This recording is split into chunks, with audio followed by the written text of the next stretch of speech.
SVTV പ്രേക്ഷകർക്ക് സ്വാഗതം. കാടിൻ്റെ നിയമങ്ങൾ മനുഷ്യൻ്റെ യുക്തികൾക്ക് അപ്പുറത്താണെന്ന് നമ്മൾ പലപ്പോഴും പറയാറുണ്ട്.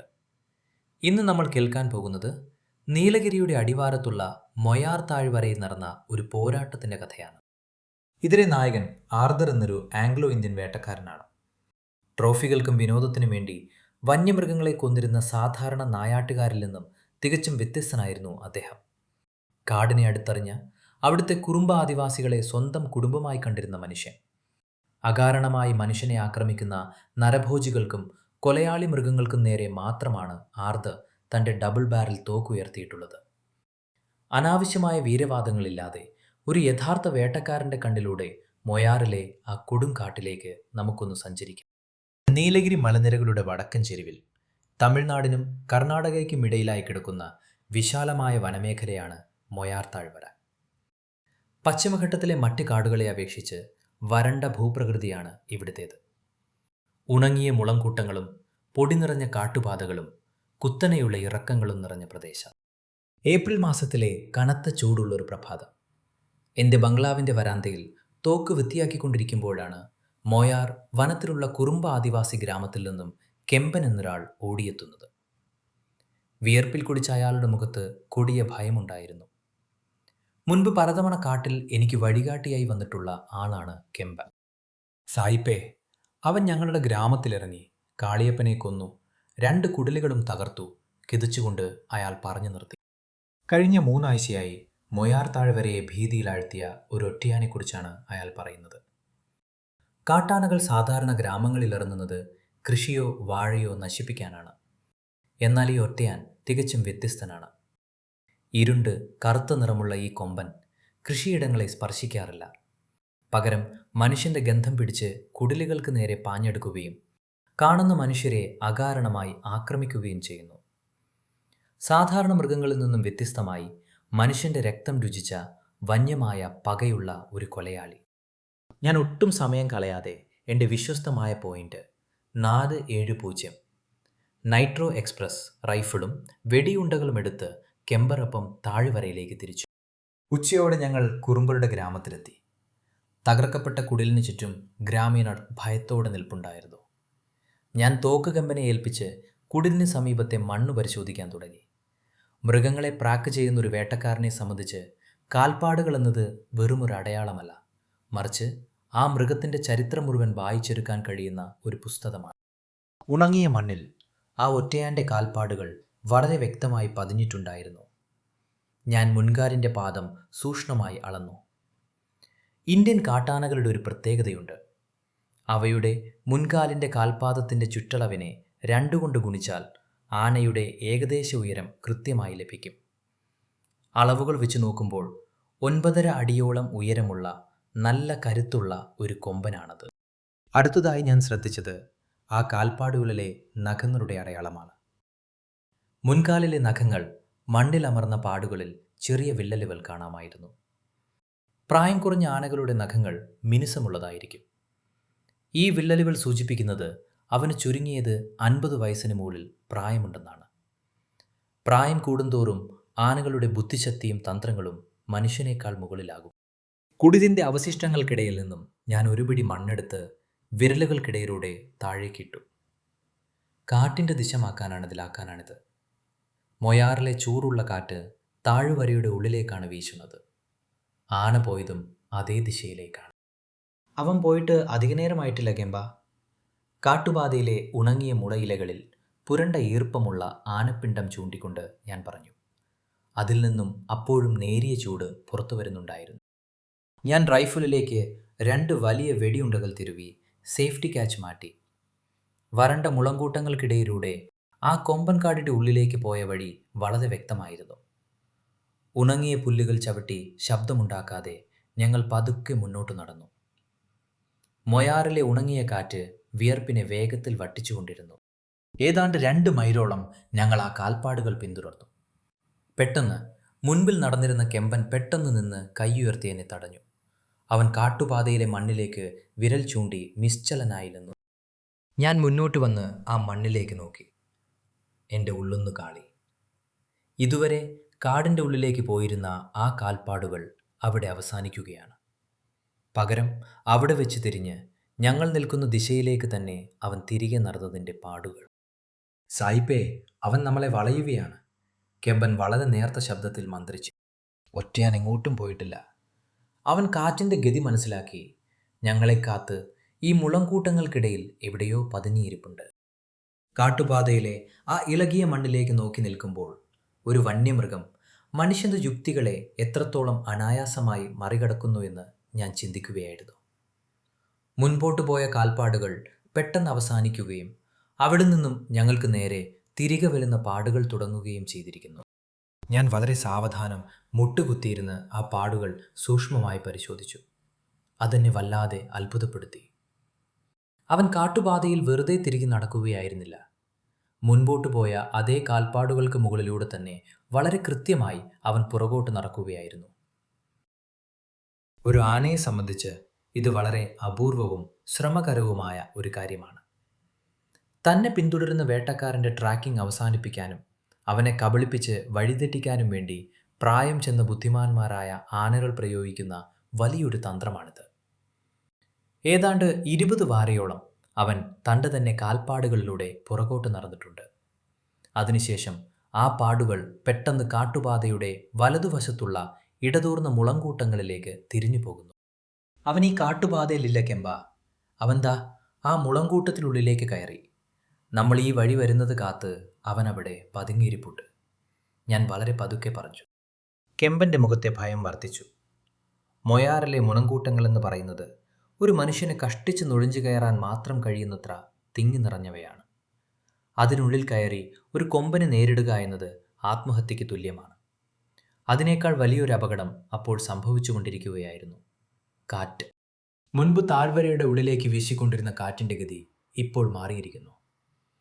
വരണ്ട കാറ്റ് ഞങ്ങളുടെ പിന്നിൽ നിന്നും കൃത്യമായി ആ മുളങ്കൂട്ടത്തിന് നേരെയാണ് വീശുന്നത്. അതായത് ഞങ്ങളുടെ ഗന്ധം അവനിലേക്ക് ഇപ്പോൾ നേരിട്ടെത്തിക്കൊണ്ടിരിക്കുകയാണ്. കാഴ്ചയേക്കാൾ ഗന്ധത്തെ ആശ്രയിക്കുന്ന മൃഗമാണ് ആന.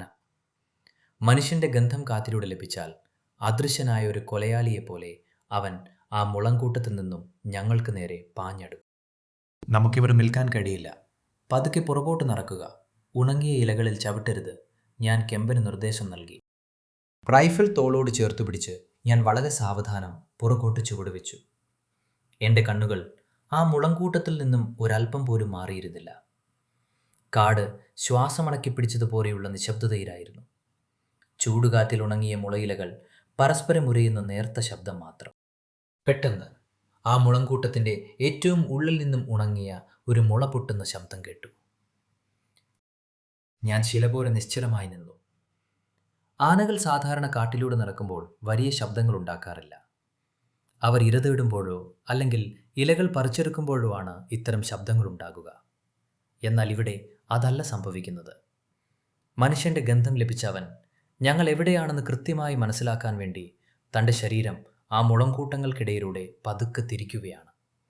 ആ വലിയ ശരീരം ഉരയുമ്പോഴാണ് മുളകൾ ഒടിയുന്നത്. അവൻ ഞങ്ങളെ ലക്ഷ്യം വെച്ചു കഴിഞ്ഞു. മുളങ്കൂട്ടത്തിൽ നിന്നും ഏതു നിമിഷവും അവൻ പുറത്തേക്ക് കുതിച്ചേക്കാം. 470 നൈട്രോ എക്സ്പ്രസ് റൈഫിളിൽ 2 വെടിയുണ്ടകൾ മാത്രമേ ഉള്ളൂ. ഓടിവരുന്ന ആനയുടെ തലച്ചോറ് ലക്ഷ്യമാക്കി കൃത്യമായി വെടിവെക്കുക എന്നത് എളുപ്പമല്ല. തലയോട്ടിയുടെ കകട്ടി കൂടുതലായതുകൊണ്ട് വെടിയുണ്ട തെറിച്ചു പോകാൻ സാധ്യതയുണ്ട്. ഞാനും കെമ്പനും ഏതാണ്ട് 50 വാരയോളം പുറകോട്ട് മാറി കാട്ടുപാതയ്ക്കരികിലുള്ള വലിയൊരു തേക്ക് മരത്തിൻ്റെ മറവിലേക്ക് നിന്നു. കാറ്റിൻ്റെ ദിശ വീണ്ടും പരിശോധിച്ചു. ഇപ്പോൾ ഞങ്ങൾ അവളെ നേർക്ക് നേരല്ല നിൽക്കുന്നത്. അതുകൊണ്ട് ഞങ്ങളുടെ ഗന്ധം അവനിലേക്ക് എളുപ്പത്തിലെത്തില്ല. സമയം ഉച്ചതിരിഞ്ഞ് 3 മണി കഴിഞ്ഞു. ചൂടിന് നേരിയ ശമനമുണ്ടായിട്ടുണ്ട്. ആ മുളങ്കൂട്ടത്തിൽ നിന്നും പിന്നീട് യാതൊരു ശബ്ദവും പുറത്തു വന്നില്ല. അവൻ പുറത്തേക്ക് വരുന്നതും കാത്ത് ആ മരത്തിന് പിന്നിൽ നിൽക്കുന്നത് അർത്ഥശൂന്യമാണെന്ന് എനിക്ക് തോന്നി. അവൻ പുറത്തു വരാൻ ഉദ്ദേശിക്കുന്നില്ല. താൻ ഒരുക്കിയ കെണിയിൽ വേട്ടക്കാരൻ വീഴാത്തതുകൊണ്ട് അവൻ അവിടെ തന്നെ പതുങ്ങിയിരിക്കാൻ തീരുമാനിച്ചിരിക്കുന്നു. ഇനി ഒരേയൊരു വഴിയേ മുൻപിലുള്ളൂ. കാറ്റിൻ്റെ ഗതിക്ക് വിപരീതമായി സഞ്ചരിച്ച് ആ മുളങ്കൂട്ടത്തിൻ്റെ മറുവശത്തു കൂടി അവനെ സമീപിക്കുക. അത് വലിയൊരു അപകടം പിടിച്ച നീക്കമാണ്. കാരണം ആ മുളങ്കൂട്ടത്തിനപ്പുറം കിടക്കുന്നത് വലിയ പാറക്കെട്ടുകൾ നിറഞ്ഞ വറ്റി വരണ്ട ഒരു കാട്ടരുവിയാണ്. അതിലൂടെ ഒളിച്ചു നടക്കുക എന്നത് അങ്ങേയറ്റം ശ്രമകരമാണ്. പക്ഷേ ഈ ഒറ്റയാനെ ജീവനോടെ വിട്ടാൽ ഇന്ന് രാത്രി വീണ്ടും ആ ആദിവാസി ഗ്രാമത്തിൽ ചോര വീഴും. ഞാൻ റൈഫിളിൻ്റെ സേഫ്റ്റി ക്യാച്ച് ഒന്നുകൂടി പരിശോധിച്ച് കെമ്പനോട് അവിടെ തന്നെ നിൽക്കാൻ ആംഗ്യം കാണിച്ചു. ഉണങ്ങിയ ഇലകൾ വകഞ്ഞു മാറ്റി വലിയൊരു വൃത്തത്തിൽ കാടിൻ്റെ ഉള്ളിലൂടെ ഞാൻ ആ മുളങ്കൂട്ടത്തിന് മറുവശത്തേക്ക് പതുക്കെ നടക്കാൻ തുടങ്ങി. എൻ്റെ ഓരോ ചുവടുവെപ്പിലും കാടിൻ്റെ മരണനിശബ്ദത എനിക്ക് ചുറ്റും വലിയൊരു ഇരുമ്പ് മറ പോലെ നിൽപ്പുണ്ടായിരുന്നു. കെമ്പനെ ആ കാട്ടുപാതയിലെ തേക്ക് മരത്തിന് പിന്നിൽ നിർത്തി. ഞാൻ കാടിൻ്റെ ഇടതൂർന്ന ഭാഗത്തുകൂടി വലിയൊരു അർദ്ധവൃത്തത്തിൽ നടക്കാൻ തുടങ്ങി. കാറ്റിപ്പോൾ എൻ്റെ മുഖത്തേക്കാണ് വീശുന്നത്. അതുകൊണ്ട് എൻ്റെ ഗന്ധം അവനിലേക്ക് എത്തില്ല എന്നത് മാത്രമായിരുന്നു ഏക ആശ്വാസം. മൊയാറിലെ വരണ്ട ഭൂപ്രകൃതി ഒരു വേട്ടക്കാരനെ സംബന്ധിച്ച് വലിയൊരു വെല്ലുവിളിയാണ്. ഉണങ്ങിയ ഇരകളും പൊടിഞ്ഞ പാറക്കല്ലുകളും നിറഞ്ഞ വഴിയിലൂടെ ഒട്ടും ശബ്ദമുണ്ടാക്കാതെ നടക്കുക എന്നത് കടുത്ത പരീക്ഷണമാണ്. ഓരോ ചൂട് വയ്ക്കുമ്പോഴും നിലത്ത് എന്താണുള്ളതെന്ന് കൃത്യമായി നോക്കിയാണ് കാൽ വയ്ക്കുന്നത്. റൈഫിൾ പൂർണ്ണമായും ലോഡ് ചെയ്ത് നെഞ്ചോട് ചേർത്ത് പിടിച്ചിരുന്നു. ഏതാണ്ട് 20 മിനിറ്റത്തെ വളരെ സൂക്ഷ്മമായ നടത്തത്തിന് ശേഷം ഞാൻ ആ വരണ്ട കാട്ടരുവിയുടെ തീരത്തെത്തി. വെള്ളമില്ലാത്ത ആ അരുവിയിൽ നിറയെ വലിയ ഉരുളൻ കല്ലുകളും മണലുമായിരുന്നു. അരുവിയുടെ മറുകരയിലാണ് ആ വലിയ മുളങ്കൂട്ടം. ഞാൻ പ്രതീക്ഷിച്ചതുപോലെ തന്നെ ആ മുളങ്കൂട്ടം അരുവിയുടെ ഭാഗത്തേക്ക് ഒരു ചെറിയ ഇറക്കത്തിലാണ് അവസാനിക്കുന്നത്. മണലിലൂടെ യാതൊരു ശബ്ദവുമില്ലാതെ ഞാൻ അരുവിയുടെ നടുവിലേക്ക് ഇറങ്ങി. മുളങ്കൂട്ടത്തിന് നേരെ റൈഫിൾ ലക്ഷ്യം വെച്ച് വളരെ സാവധാനം മുന്നോട്ട് നടന്നു. അരുവിയുടെ ഇരുവശവും കുത്തനെയുള്ള മൺതിട്ടകളാണ്. പെട്ടെന്നൊരു ആക്രമണമുണ്ടായാൽ ഓടി രക്ഷപ്പെടാൻ കഴിയില്ല. മുളങ്കൂട്ടത്തിൻ്റെ ഇരുട്ടിലേക്ക് എൻ്റെ കണ്ണുകൾ പരതി. പെട്ടെന്നാണ് ആ കാഴ്ച ഞാൻ കണ്ടത്. മുളങ്കൂട്ടത്തിൻ്റെ വശത്തെ തണലിൽ കരിമ്പാറ പോലെയുള്ള വലിയൊരു രൂപം അനങ്ങാതെ നിൽക്കുന്നു. അതായിരുന്നു അവൻ. ഗ്രാമവാസികൾ പറഞ്ഞതുപോലെ തന്നെ തികച്ചും കറുത്തിരുണ്ട ശരീരം. അവൻ്റെ വളത്തെ കൊമ്പ് പാതി വെച്ച് ഒടിഞ്ഞിട്ടുണ്ടായിരുന്നു. ഉച്ചവെയിലിലെ ചൂട് സഹിക്കാൻ കഴിയാതെ അവൻ തൻ്റെ തുമ്പിക്കൈ നിലത്തേക്ക് താഴ്ത്തിയിട്ട് പൂർണ്ണമായും നിശ്ചലനായി നിൽക്കുകയാണ്. കെമ്പനെ നിർത്തിയ കാട്ടുപാത ലക്ഷ്യമാക്കിയാണ് അവൻ്റെ നിൽപ്പ്. ഞാൻ അവൻ്റെ പുറകിലായാണ് ഇപ്പോൾ നിൽക്കുന്നത്. അവൻ എന്നെ കണ്ടിട്ടില്ല. കാറ്റും അനുകൂലമാണ്. പക്ഷേ വെടിവെക്കാനുള്ള ദൂരത്തിലല്ല അവൻ നിൽക്കുന്നത്. മാത്രമല്ല, പുറകിൽ നിന്നും ആനയുടെ തലച്ചോറ് ലക്ഷ്യമാക്കി വെടിവെക്കുക അസാധ്യമാണ്. അരുവിയുടെ മണലിലൂടെ അവന് നേർക്ക് അല്പം കൂടി മുന്നോട്ട് പോയേ തീരൂ. ഞാൻ വളരെ പതിയെ കാലടികൾ മുന്നോട്ട് വെച്ചു. എൻ്റെ കണ്ണുകൾ റൈഫിളിൻ്റെ ഉന്നത്തിലൂടെ അവൻ്റെ ചെവിക്ക് പിന്നിലെ ഭാഗം ലക്ഷ്യമാക്കി നീങ്ങിക്കൊണ്ടിരുന്നു. 30 വാര, 25 വാര. പെട്ടെന്ന് എൻ്റെ വലതുകാൽ മണലിൽ പാതി മൂടിക്കിടന്ന ഒരു ചെറിയ ഉരുളൻകല്ലിൽ തട്ടി. ആ കല്ല് മണലിലൂടെ താഴേക്ക് ഉരസി മാറിയ നേർത്ത ശബ്ദം അവിടെയുണ്ടായി. മനുഷ്യൻ്റെ കാതുകൾക്ക് വളരെ ചെറിയ ശബ്ദമായിരുന്നെങ്കിലും ആ ഒറ്റയാൻ്റെ ചെവികൾ പെട്ടെന്ന് വശങ്ങളിലേക്ക് വിടർന്നു.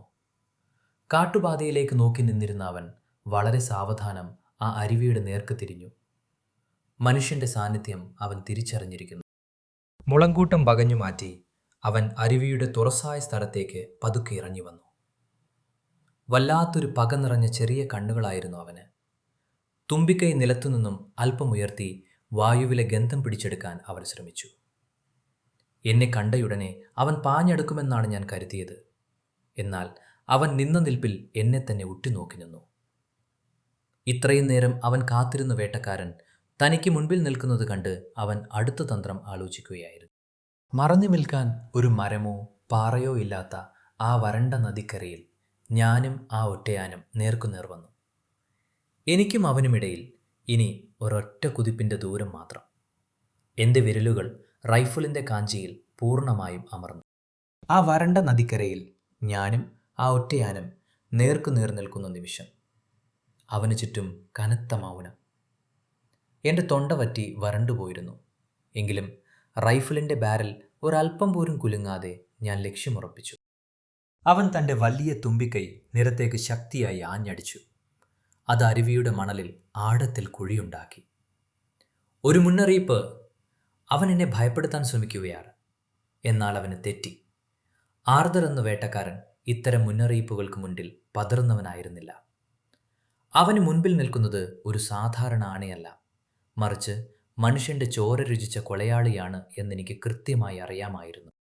പെട്ടെന്ന് അവൻ തൻ്റെ ചെവികൾ രണ്ടും പൂർണ്ണമായും വിടർത്തി.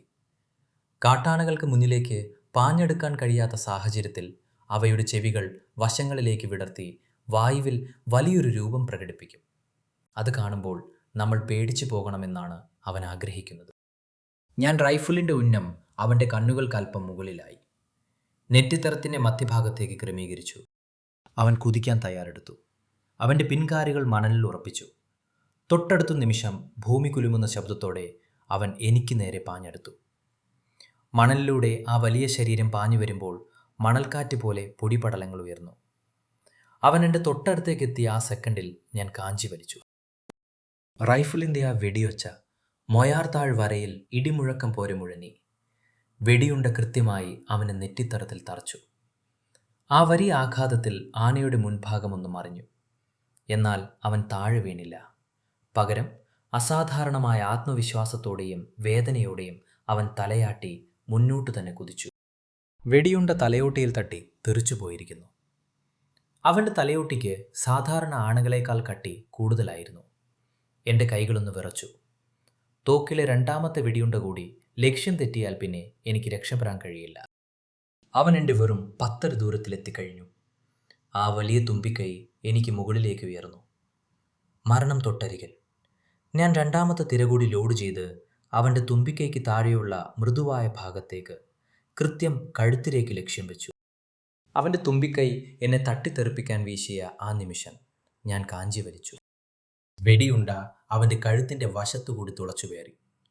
അലർച്ചയോടെ അവൻ പാതി വഴിയിൽ നിലത്തു വീണു. എന്നാൽ അവൻ അവിടെയും കീഴടങ്ങിയില്ല. തൻ്റെ അവസാനത്തെ ശക്തിയുമെടുത്ത് അവൻ എഴുന്നേൽക്കാൻ ശ്രമിച്ചു. അരുവിയുടെ വശത്തെ മൺതിട്ടയിലേക്ക് അവൻ തൻ്റെ ഒടിഞ്ഞ കൊമ്പ് കുത്തി താങ്ങാൻ ശ്രമിച്ചു. പക്ഷേ മുറിവേറ്റ അവൻ്റെ ശരീരത്തിന് ഇനി മുന്നോട്ടു പോകാൻ കഴിയില്ലായിരുന്നു. കാട് വീണ്ടും നിശബ്ദമായി. അരുവിയുടെ നടുവിൽ ആ വലിയ ഭീമാകാരൻ വീണുകിടക്കുന്നു. അവൻ്റെ ശ്വാസോച്ഛ്വാസം പതിയെ മന്ദഗതിയിലായി. ഞാൻ തോക്കു താഴ്ത്തി മണലിലേക്കിരുന്നു പോയി. എൻ്റെ വിയർപ്പിൽ ശരീരം മുഴുവൻ കുടിച്ചിരുന്നു. റൈഫിൾ മണലിൽ വെച്ച് ഞാൻ ആ മൺതിട്ടയിലേക്ക് നടന്നു. അടുത്തേക്ക് ചെന്നപ്പോൾ അവൻ അപ്പോഴും കണ്ണുകൾ തുറന്നിരിപ്പുണ്ടായിരുന്നു. എന്നാൽ ആ കണ്ണുകളിലെ വന്യമായ പക മങ്ങിത്തുടങ്ങിയിരുന്നു. അവനെ പരിശോധിച്ച് ഞാൻ അപ്രതീക്ഷിതമായൊരു കാര്യം കണ്ടു. അവൻ്റെ തോളലിൽ വലിയൊരു വടു സ്കാർ ഉണ്ടായിരുന്നു. ഞാൻ സൂക്ഷ്മമായി പരിശോധിച്ചപ്പോൾ വടുവിനുള്ളിൽ ഇരുമ്പ് കഷ്ണം പോലെ എന്തോ ഒന്ന് തങ്ങി നിൽക്കുന്നത് കണ്ടു. ഞാൻ കത്തിയെടുത്ത് ആ വടു ഒന്ന് മുറിച്ചു നോക്കി. ആ കാഴ്ച എൻ്റെ ഉള്ളൊന്ന് കാടി. അതൊരു പഴയകാല മസ്കറ്റ് തോക്കിലെ വെടിയുണ്ടയായിരുന്നു. വ്രണമായി മാറിയ ആ വെടിയുണ്ട അവന് കൊടിയ വേദന നൽകുന്നുണ്ടായിരുന്നു. മനുഷ്യൻ്റെ ക്രൂരതയുടെ ആ പഴയ മുറിവാണ് 50 വർഷമായി ഈ ഒറ്റയാനെ മനുഷ്യനോട് പകയുള്ളവനാക്കി മാറ്റിയത്. അവനെ കൊന്നത് എൻ്റെ തോക്കിലെ തിരകളാണെങ്കിലും യഥാർത്ഥത്തിൽ അവനെ കൊന്നത് വർഷങ്ങൾക്ക് മുൻപ് ഈ കാട്ടിലൂടെ വന്ന ഏതോ ഒരു അജ്ഞാത നായാട്ടുകാരൻ്റെ പഴയ വെടിയുണ്ടയായിരുന്നു. വരണ്ട അരുവിയുടെ മണലിൽ ജീവനിട്ട് കിടക്കുന്ന ആ ശരീരത്തിനരികിൽ ഞാൻ മുട്ടുകുത്തിയിരുന്നു. എൻ്റെ വെടിയൊച്ച നിലച്ചിട്ട് മിനിറ്റുകൾ കഴിഞ്ഞിട്ടും കാട് ആ നടുക്കത്തിൽ നിന്നും പൂർണ്ണമായും മുക്തമായിരുന്നില്ല. കാട്ടുപാതയിലെ മരത്തിന് പിന്നിൽ നിർത്തിയിരുന്ന കെമ്പൻ വളരെ പതുക്കെ ഭയത്തോടെ അരുവിക്കരയിലേക്ക് നടന്നു വരുന്നത് ഞാൻ കണ്ടു. സായിപ്പേ, അവൻ തീർന്നോ? കെമ്പൻ വിറക്കുന്ന ശബ്ദത്തിൽ ചോദിച്ചു. ഞാൻ മറുപടി പറയാതെ ആനയുടെ തോളലിലെ ആ വലിയ വ്രണത്തിലേക്ക് വിരൽ ചൂണ്ടി. എൻ്റെ അരയിലുണ്ടായിരുന്ന വേട്ടക്കത്തി ഉപയോഗിച്ച് വളരെ സൂക്ഷ്മമായി ആ കട്ടിയുള്ള മാംസം ഞാൻ വകഞ്ഞു മാറ്റി. കറുത്ത രക്തവും പഴുപ്പും അതിൽ നിന്നും പുറത്തേക്ക് വന്നു. മാംസത്തിൽ ആഴത്തിൽ തറഞ്ഞിരുന്ന ആ ലോഹക്കഷണം ഞാൻ കത്തിയുടെ അറ്റം കൊണ്ട് തോണ്ടിയെടുത്ത് എൻ്റെ ഉള്ളം കൈയിലേക്കിട്ടു. കെമ്പൻ അത്ഭുതത്തോടെ അതിലേക്ക് നോക്കി. അതൊരു സാധാരണ വെടിയുണ്ടയായിരുന്നില്ല. ആധുനിക റൈഫിളുകൾ വരുന്നതിനു മുൻപ് പഴയകാല നായാട്ടുകാരും വേട്ടക്കാരും ഉപയോഗിച്ചിരുന്ന മസ്കറ്റ് തോക്കുകളിൽ ഉപയോഗിക്കുന്ന ഉരുണ്ട ഈയ ഉണ്ടയായിരുന്നു അത്. അതിൽ പറ്റിപ്പിടിച്ചിരുന്ന മാംസത്തിലെ പഴക്കം വെച്ച് നോക്കുമ്പോൾ ചുരുങ്ങിയത് 3-4 പതിറ്റാണ്ടുകൾക്ക് മുൻപ് അവൻ ഏറ്റിട്ടുള്ള വെടിയാണത്. അതായത് ഇവനൊരു ചെറിയ കൊമ്പനായിരുന്ന കാലത്ത് കൊമ്പിന് വേണ്ടിയോ വിനോദത്തിന് വേണ്ടിയോ ഏതോ ഒരു വേട്ടക്കാരൻ ഉതിർത്ത വെടിയുണ്ട. ആ വെടിയുണ്ട കൃത്യമായി ചെന്ന് തറച്ചത് മുൻകാലിനോട് ചേർന്നുള്ള തോളെല്ലിലാണ്. ആനകൾക്ക് ഏറ്റവും കൂടുതൽ ചലനം ആവശ്യമുള്ള ഭാഗമാണത്. ഓരോ തവണ അവൻ കാൽ മുന്നോട്ട് വയ്ക്കുമ്പോഴും തുമ്പിക്കൈ അനക്കുമ്പോഴും ഈ ഈയ ഉണ്ട ചുറ്റുമുള്ള മാംസത്തിൽ ഉരസി കൊടിയ വേദനയുണ്ടാകും. കാലക്രമേണ അത് പഴുത്ത് വലിയൊരു വ്രണമായി മാറി. പശ്ചിമഘട്ടത്തിലെ കടുത്ത ചൂടിലും മഴയിലും ആ മുറിവിലെ വേദനയുമായി അവൻ ഈ കാട്ടിലൂടെ പതിറ്റാണ്ടുകളോളം ജീവിച്ചു. മനുഷ്യന്റെ ഗന്ധം അവന് നൽകിയിരുന്നത് സ്നേഹമോ ഭയമോ ആയിരുന്നില്ല, മറിച്ച് ഈ കൊടിയ വേദനയുടെ ഓർമ്മകളായിരുന്നു. വെടിമരുന്നിൻ്റെയോ മനുഷ്യന്റെ വിയർപ്പിൻ്റെയോ ഗന്ധം കാറ്റിലൂടെ എത്തുമ്പോൾ തൻ്റെ ഈ നരകയാതനയ്ക്ക് കാരണക്കാരായവരോടുള്ള അടങ്ങാത്ത പ്രതികാരമാണ് അവനെ കുടിലുകൾ തകർക്കാനും മനുഷ്യരെ ആക്രമിക്കാനും പ്രേരിപ്പിച്ചത്. ഒരു മൃഗവും ജന്മന കൊലയാളിയാകുന്നില്ല. അവൻ വെറുമൊരു നരഭോജിയായിരുന്നില്ല, മനുഷ്യന്റെ സ്വാർത്ഥതയുടെയും ക്രൂരതയുടെയും ഇരയായിരുന്നു. കെമ്പൻ വളരെ ആദരവോടെ ആനയുടെ ശരീരത്തിനരികിൽ മുട്ടുകുത്തിയിരുന്ന് നെഞ്ചിൽ കൈവച്ച് പ്രാർത്ഥിച്ചു. കുറുമ്പ് ആദിവാസികളെ സംബന്ധിച്ച് കാട്ടാന എന്നത് വനദേവന്റെ രൂപമാണ്. തങ്ങളുടെ ഗ്രാമത്തിലുള്ളവരെ കൊന്ന മൃഗമാണെങ്കിലും മരണം സംഭവിച്ചു കഴിഞ്ഞാൽ അവർ അതിനെ ബഹുമാനത്തോടെ മാത്രമേ കാണുകയുള്ളൂ. കാടിൻ്റെ നിയമങ്ങളിൽ പകയ്ക്ക് സ്ഥാനമില്ല എന്ന് അവർക്കറിയാം. ഞാൻ ആ ഈയയുണ്ട എൻ്റെ പോക്കറ്റിലേക്കിട്ടു. സൂസൂരൻ മൊയാർ താഴ്വരയിലെ മലനിരകൾക്ക് താഴേക്ക് ഇറങ്ങാൻ തുടങ്ങിയിരുന്നു. താഴ്വരയിൽ പെട്ടെന്ന് തന്നെ ഇരുട്ട് വീഴും. ഇവിടെ നിന്നും ഗ്രാമത്തിലേക്ക് ചുരുങ്ങിയത് 5 മൈൽ ദൂരമെങ്കിലുമുണ്ട്. കാട്ടിലൂടെയുള്ള രാത്രിയാത്ര സുരക്ഷിതമല്ലെങ്കിലും ഈ അരുവിക്കരയിൽ ഇരുട്ട് വീഴുന്നതിനു മുൻപ് ഞങ്ങൾക്ക് മടങ്ങിയേ തീരൂ. ഞാൻ റൈഫിൾ തോളിലിട്ടു. ഒരു വലിയ പോരാട്ടം ജയിച്ചതിൻ്റെ യാതൊരു സന്തോഷവും എൻ്റെ മനസ്സിലുണ്ടായിരുന്നില്ല.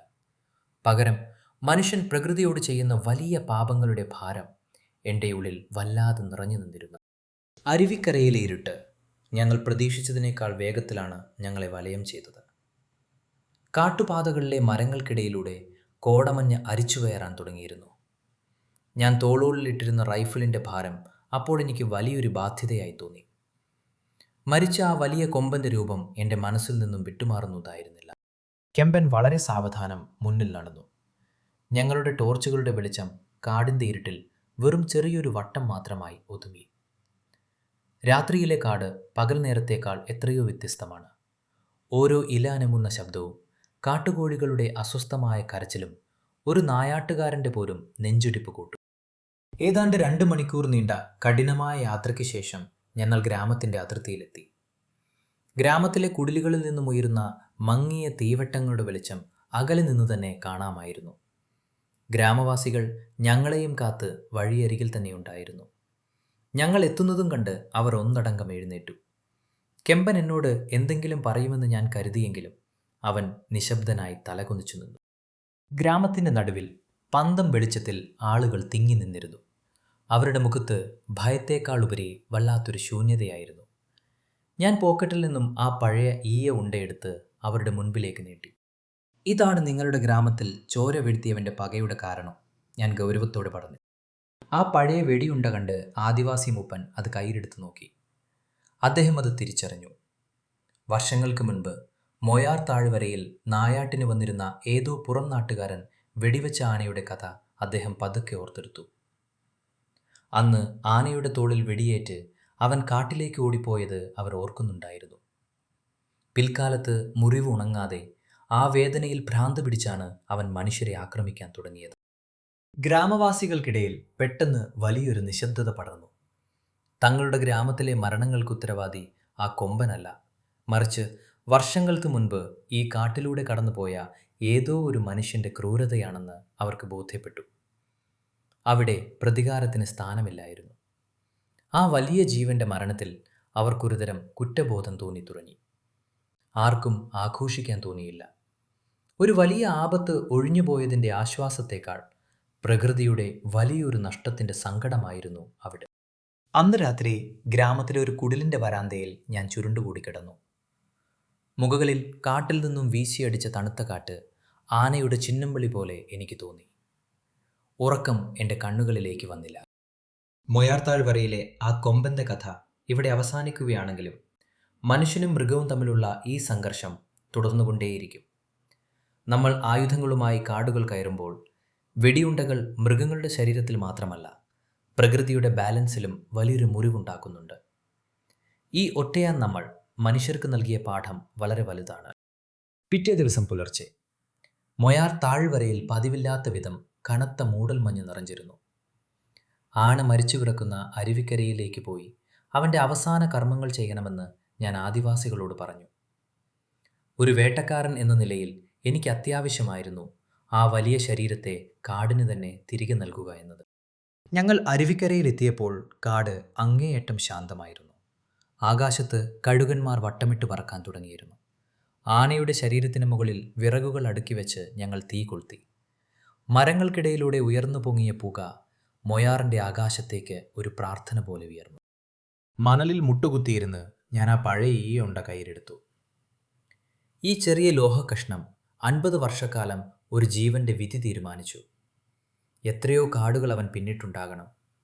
ആ മുറിവേറ്റ തോളുമായി എത്ര കിലോമീറ്ററുകൾ അവൻ നടന്നിട്ടുണ്ടാകണം. ആ ചിന്തകൾ എൻ്റെ നെഞ്ചിൽ വലിയൊരു ഭാരമായി മാറി. തിരികെ ഗ്രാമത്തിലേക്ക് നടക്കുമ്പോൾ എനിക്കുറപ്പുണ്ടായിരുന്നു ഇതൊരു അവസാനത്തെ വേട്ടയാകുമെന്ന്. വർഷങ്ങൾക്കിപ്പുറം എൻ്റെ വീടിൻ്റെ വരാന്തയിലിരുന്ന് ഓർമ്മകൾ അയവിറക്കുമ്പോൾ മൊയാറിലെ ആ കറുത്ത കൊമ്പനേക്കാൾ വലുതായി മറ്റൊന്നുമില്ല. ഞാൻ വേട്ടയാടിയ കൊലയാളി മൃഗങ്ങളല്ല, മറിച്ച് എൻ്റെ തോക്കിൻ മുനയിൽ വീണ എന്നാൽ ഒരിക്കലും കൊലയാളിയാകാൻ ആഗ്രഹിക്കാത്ത ആ വലിയ ജീവനാണ് എന്നെ യഥാർത്ഥ വേട്ടക്കാരനാക്കിയത്. വേട്ട എന്നത് മൃഗങ്ങളെ കൊല്ലലല്ല, മറിച്ച് പ്രകൃതിയുടെ രഹസ്യങ്ങൾ തിരിച്ചറിയലാണ്. ആ തിരിച്ചറിവാണ് എൻ്റെ റൈഫിളിൻ്റെ ബാരൽ എന്നേക്കുമായി താഴെയിടാൻ എന്നെ പ്രേരിപ്പിച്ചത്. നീലഗിരിയുടെ കാറ്റിൽ ഇപ്പോഴും ആ പഴയ ആനയുടെ ചിഹ്നം വിളി കേൾക്കാറുണ്ട്. അത് പ്രതികാരത്തിൻ്റെ ശബ്ദമല്ല, പകരം മനുഷ്യൻ്റെ ക്രൂരതയിൽ അലിഞ്ഞുപോയ ഒരു പാവം ജീവൻ്റെ അവസാനത്തെ നിലവിളിയാണ്. കാട് ഇന്നും നിശബ്ദമാണ്. ആ നിശബ്ദതയിൽ അർത്ഥങ്ങളേറെയുണ്ട്. പ്രിയപ്പെട്ട SVTV പ്രേക്ഷകരെ, ആർതർ എന്ന വേട്ടക്കാരൻ്റെ അനുഭവങ്ങളിലൂടെ നമ്മൾ സഞ്ചരിച്ച മൊയാർ താഴ്വരയിലെ ആ പോരാട്ടം ഇവിടെ പൂർണ്ണമാകുകയാണ്. മൃഗങ്ങളെ കൊല്ലുന്നത് വീരത്വമല്ലെന്നും പ്രകൃതിയുടെ സന്തുലിതാവസ്ഥയിൽ മനുഷ്യൻ എത്രത്തോളം അശ്രദ്ധമായാണ് ഇടപെടുന്നതെന്നും ഈ പരമ്പര നമ്മെ ഓർമ്മിപ്പിക്കുന്നു. പരിക്കേറ്റ ഒരു ആന എങ്ങനെയാണ് മനുഷ്യൻ്റെ ശത്രുവായതെന്നും അതിൻ്റെ പിന്നിലെ വേദന നമ്മൾ തിരിച്ചറിയണമെന്നും ആർതറിൻ്റെ വാക്കുകൾ നമുക്ക് കാട്ടിത്തരുന്നു. ഈ കഥാപരമ്പര നിങ്ങൾക്കിഷ്ടമായെങ്കിൽ തീർച്ചയായും വീഡിയോ ലൈക്ക് ചെയ്യുക. മൊയാർ താഴ്വരയിലെ ആ കൊമ്പനെക്കുറിച്ചുള്ള നിങ്ങളുടെ അഭിപ്രായങ്ങൾ താഴെ കമൻറ്റ് ബോക്സിൽ രേഖപ്പെടുത്താൻ മറക്കരുത്. ഇത്തരം യാഥാർത്ഥ്യങ്ങൾ നിറഞ്ഞ കാടിൻ്റെ നിഗൂഢതകൾ ഒളിഞ്ഞിരിക്കുന്ന കൂടുതൽ മികച്ച കഥകൾക്കായി SVTV സബ്സ്ക്രൈബ് ചെയ്യുക. പുതിയൊരു വിഷയവുമായി മറ്റൊരു വീഡിയോയിലൂടെ നമുക്ക് വീണ്ടും കാണാം. അതുവരെ എല്ലാവർക്കും നന്ദി, നമസ്കാരം.